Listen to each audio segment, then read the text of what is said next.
Good morning, or afternoon, evening. I don't know what time you're watching this, but I'm Jesse, and this is church, so let's go to worship.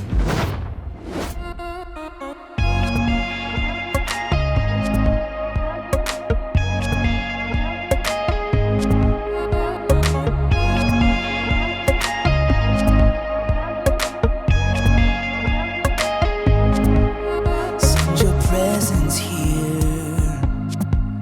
set our hearts ablaze. Lord, we draw you near, like a warm embrace. We wanna see you, to know you more. We'll never hide this light, we're shining before the Lord. Set our hearts ablaze with desire, a fire in our soul. We wanna burn for you brighter, brighter, and higher, and higher. Your love is like a fire, fire.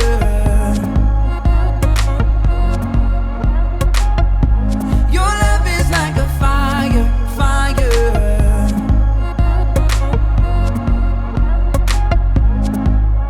Let a spark ignite in a song of praise. We're lifting torches high to every darkened place. We wanna see you, to know you more. We'll never hide this light, we're shining before the Lord. Set our hearts ablaze with desire, a fire in our soul.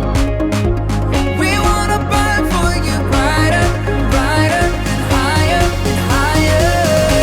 Your love is like a fire, fire.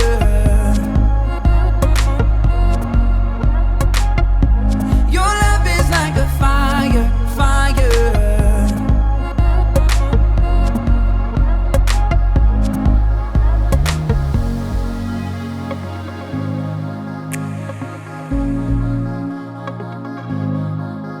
Overwhelming, all-consuming.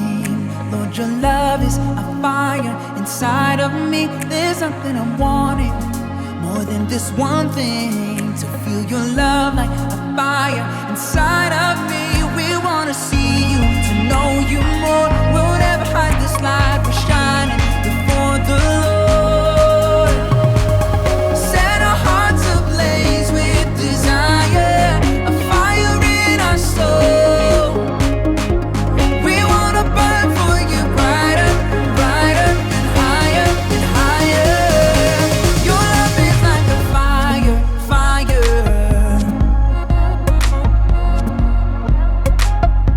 Your love is like a fire, fire.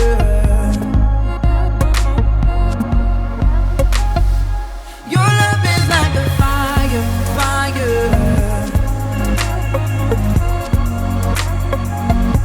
Your love is like a fire, fire.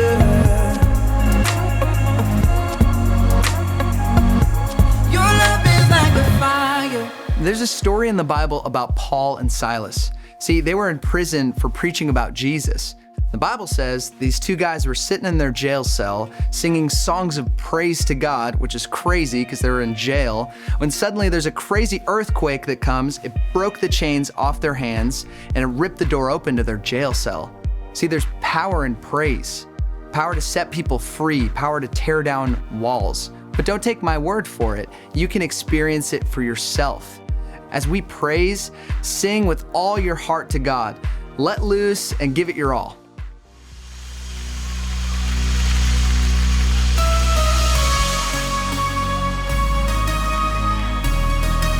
Oh, we thank you for your love, God.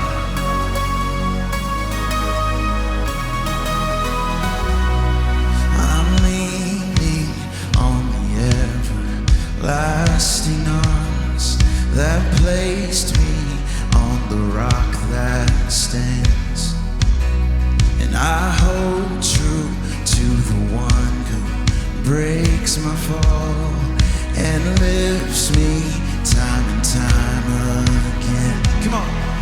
Oh my God, so good. You never give up on me.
Christ to rise in your freedom. You are good. When you make a promise, Jesus, you keep it. Yes, you are good. So I praise your name as long as I'm breathing. Yes, you are. Come on! And I'm not a slave to sin, so I'm singing. You are good. Buried with Christ to rise in your freedom. You are good. When you make a promise, Jesus, you keep it. You are good. So I praise your name as long as I'm breathing. 'Cause you are good. Oh my God, so good. You never give up. You never give up on me. Oh, what joy I find because of your love. Because of your love for me. Oh my God, so good. You never give up. You never give up on me. Oh, what joy I found because of your love. Because of your love for me.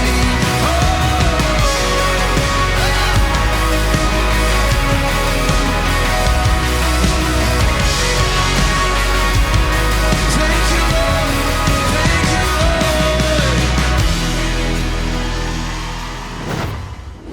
You know, that song is one of my very favorite songs. God's so good. God's so good. It's like I constantly need reminding that because he's always so much better than I thought he was. This week, our verse actually is all about his goodness. In James 1:5, Bible says, "If you need wisdom, ask our generous God, and he will give it to you. He will not rebuke you for asking." Seriously? I can ask God anything, and he's not going to like get on my case about how I'm faithless or I should know that, or I can ask God anything? That's mind-boggling. Doesn't it feel good to know that God's not going to be upset with you because you have a question about something you don't understand? So here's what I want from you guys. What do you want to ask him? Write in the comments. Bring your family. Are you watching this without your family? Get your family over here. This is church. So bring your family over, and I want you to talk about what would you want to ask God if he was sitting in the chair next to you. What do you want to ask him?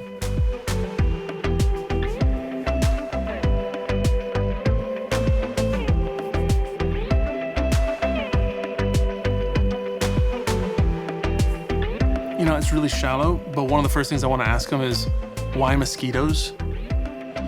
This episode is all about asking God questions, so let's go straight into it.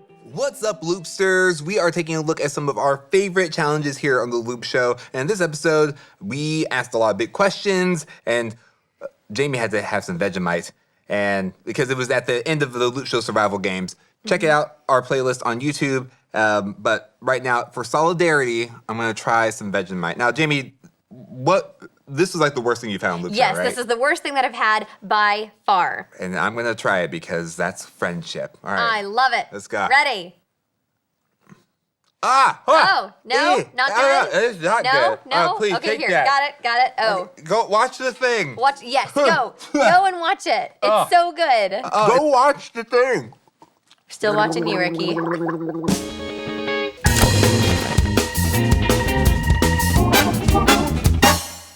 I really have to eat corned beef hash from a can? Come join us by the campfire. Hang on for the loop. 3, 2, 1. Liftoff. We have a liftoff.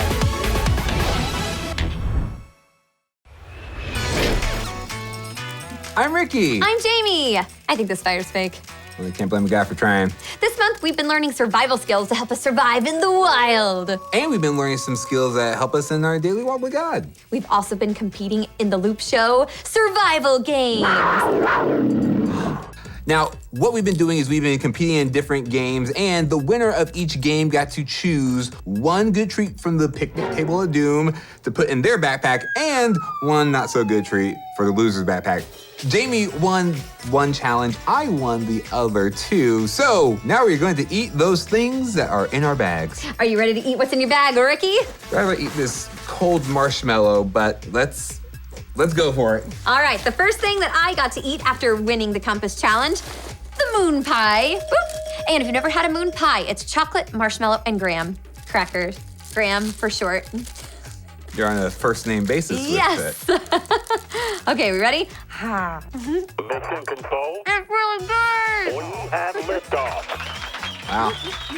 And if you've never had corned beef hash before, neither have I. So we're gonna experience this together. All right. Ooh, I think I can smell it. All right. All right. Oh. This looks like vomit. I hate so many things right now. I thought maybe. All right. Well, we're just gonna go ahead and dig into this. You can hear it squishing. Okay. Bottoms up. Bottoms up. He's doing the only teeth technique. Did it help? Oh, I think it's going in the trash. Once you start to actually chew it, it reminds me of this one time when I was at summer camp and I saw a kid throw up everywhere.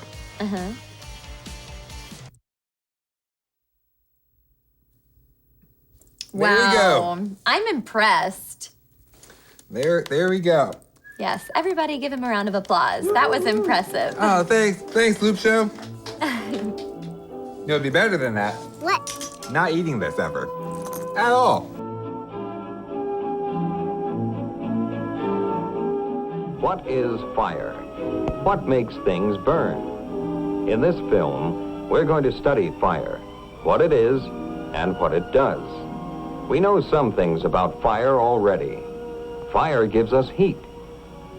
It cooks our food and sometimes provides us with light. Fire does a great many things that are useful to man. But fire can also be dangerous.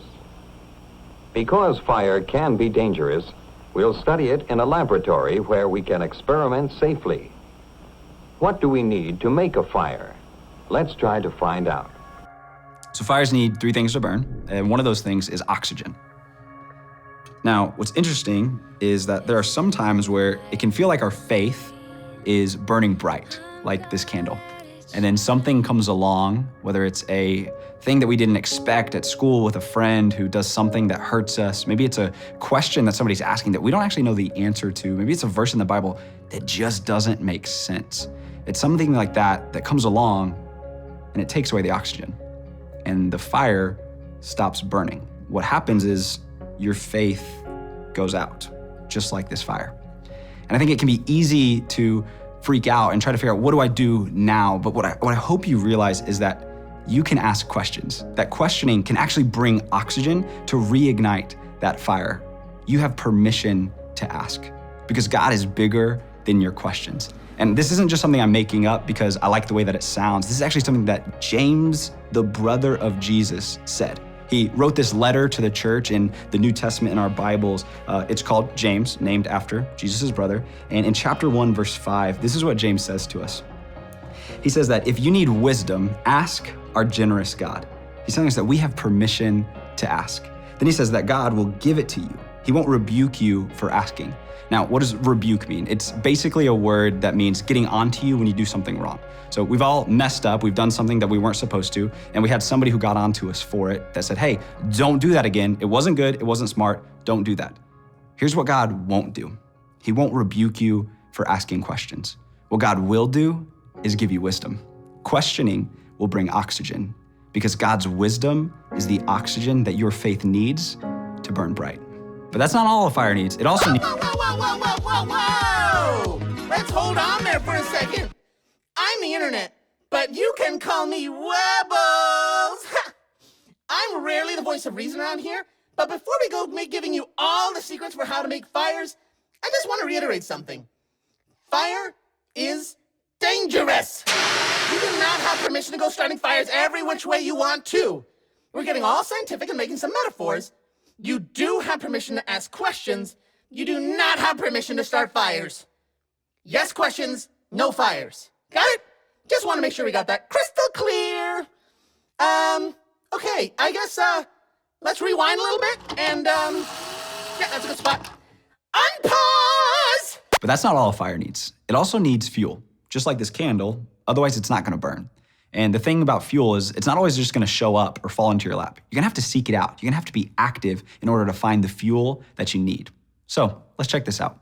What's up, Judo Bob here, and again, this is not your normal infomercial material. This time, we're selling persistence, and persistence to hunt. Some of you might ask, what is persistence? And that's a great question, because I used to think, persistence. Well, I'm not an assistant, and I don't like purses, and does it have to do with my sister? Because I'm not a big fan of my sister. You know, by the way, Tiffany, sis, I love you. Don't kick me. Here's the thing that Judo Bob likes to do when he doesn't know a word he knows. He goes to the dictionary. In the dictionary, definition of persistence is firm or obstinate continuance in a course of action in spite of difficulty or opposition. Whoa. You know, let's simplify it for those, that might not know what that means. It basically means stick to it. You might even say persist, stick to it. And I know that's kind of a mouthful too, but if you have a mouthful of ice cream, that's not a bad thing, right? Here's the thing, you guys, we can't passively wait for our questions to be answered. We have to seek out those answers like a hunter. And who doesn't want to be a hunter? You see these bad boys? Oh, made for hunting. Might as well be a fork and a knife. That's how I eat. It's the same thing if I want to crack a board, I don't just wait for the board to come to me. I actually seek out a board and I snap it. And Judo Bob knows how to snap some boards, okay? Thunder, lightning, you don't want this storm. That is persist stick to itness. Mouthful, I know, but sometimes, a mouthful of ice cream is awesome, even though you get a brain freeze. I hope you didn't get a brain freeze, but if you did and you want a recap of the lesson, numbers below, talk to my receptionist or my assistant or my persistent, which is what I sometimes call her. Judo Bob is proud of you for already being persistent to hunt and persist stick toing it. And come to my dojo sometime, would love to see you. It's time to Vegemite. Yeah, and time for some shrimp chips. Well, Hopefully this will be a nice little palate cleanser. so apparently people in Australia put this on their toast, for breakfast in the morning and eat it. It is yeast extract. Yes, it is actually very nutrition-y. Nutritionite. It's very nutritionite for you. So yep, here we go. And I wanted to try to get the same amount as you got. Oh gosh, I don't know if I can eat that much. That is too much. I was trying to get the same amount that you got on your. You can do whatever you want. Was it about this much? You can tell me the truth. I mean, yeah. So I'm gonna try it. I'm not gonna eat this whole thing in one bite because I might throw up. So I'm just gonna do a little bit. Oh my gosh, no. The Play-Doh. This tastes like the Play-Doh. This is really salty? There's so much salt in this. Oh my goodness. It burned my tongue. Okay, maybe I'm gonna get it in my teeth if I do the Ricky method. Oof. Oh, Jamie, I am so sorry. Oh man. Oh man. Well, while you do that, let me try some of these shrimp chips. Okay. You tried that. Yeah, listen, this is all on me. I don't know what I was expecting. It just smells like a big old bag of shrimp. Okay, let's try this. Surprisingly not bad. The smell of the bag is way worse than what the actual chips taste like. Some more. You wanna try? No. Oh my gosh, oh my gosh. That's so gross. That's the worst thing I've ever tasted on the Loop Show. That's worse than the Play-Doh, I think. Treat number 3. I have alligator beef stick. I have Larvettes, original worm snacks with an X. Now, what are the ingredients in yours? You have a cheddar flavor one. Oh, yes. Ingredients, insect larva. Well, mine says alligator beef flavorings. Smells pretty good. It just tastes like regular jerky. It's just good as is. You want? No. Are you sure? Yeah. Yeah, you don't want to spoil your appetite. I get it. Yeah. Go for it. Okay, here we go. Larvettes, original worm snacks with an X. It smells like an insect bag. They still have their little legs and their little faces. Jamie, how have you not learned your lesson? Oh my gosh. Don't look at it. Talk me through it. What's happening? I just freaked out. Oh my gosh, it feels like a worm in my hand. Eat it really fast. That's what I did. That's what I did. Yep, it's gone. You did it! I did it. I just ate his butt. Oh my gosh, I'm just exhausted. The beef jerky was good. The shrimp chips were surprisingly good, but still taste the corned beef hash. So let's send it over to James, and Let's go brush our teeth. So fire needs oxygen, it needs fuel, and it needs heat. And heat can be generated through friction, just like this. Can you feel the heat? Yep, that was hot. Here's what's interesting is the fact that God created our lives to involve mystery, to involve challenges, to require questions. And what I hope as we've been learning this together that you've realized that questioning is a valuable survival skill for us to live meaningful lives and to better understand who God is and what that means for us. It's interesting because questioning, we learned earlier, brings in oxygen, but questioning also provides the friction that we need to create the heat that will sometimes reignite and strengthen our faith. Now, questioning is not for the faint of heart. It requires asking, it requires hunting, and it requires listening. It's not easy. It takes grit to keep grinding until a spark is ignited. But that's okay, because even when the answers don't come easy or they don't come right away, you have the permission to ask. You have the persistence to hunt, and you have the patience to listen. So when you have questions, ask God, help me with this. And thank God when He gives you an ember that will ignite the flame. How do you deal with questions in your journey with God? Ask. You have the permission. Hunt. You have the persistence. Listen. You have the patience. Just like it says in James, God has wisdom waiting for you. He wants to hear your questions, and He wants to watch your faith burn brighter.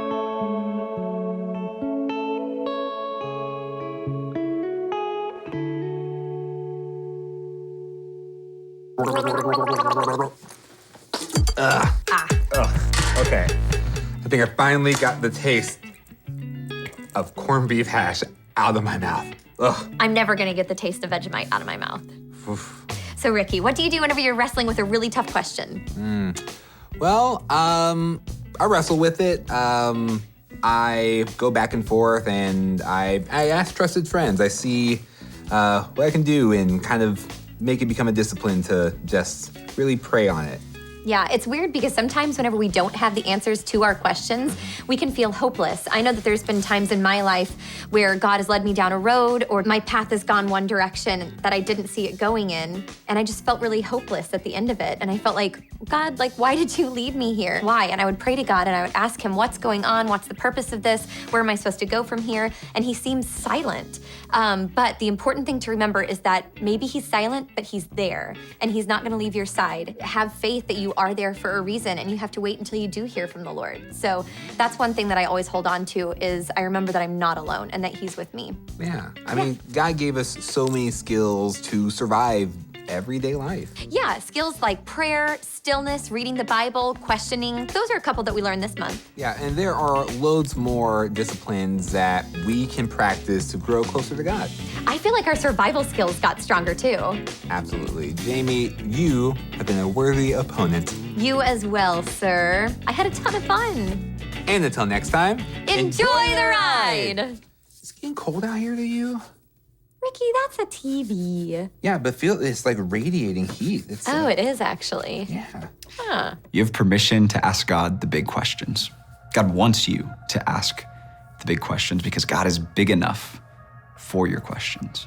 What if the answers to your questions are right there in front of you? Let's pray. Heavenly Father, I thank you that you are bigger than our questions.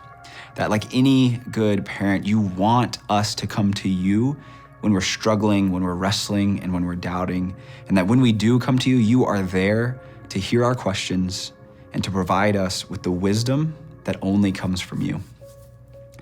Now, what I know is that for many of us, we've had questions, we've wrestled with doubts, we've struggled with the reality that sometimes life just doesn't make sense, and we don't know what to do with all of the challenges that we face. One thing that I do find hope in is the fact that God is bigger, that God's love is better. So much so that 2,000 years ago, God actually sent his son Jesus to the earth to live a perfect life and to die a brutal death as the perfect sacrifice for your sins and for mine. And when there are so many things in the world that don't make sense, I can find hope knowing that Jesus is there for you and there for me. That Jesus is the way for us to find hope and life and freedom in the middle of the mess that is life.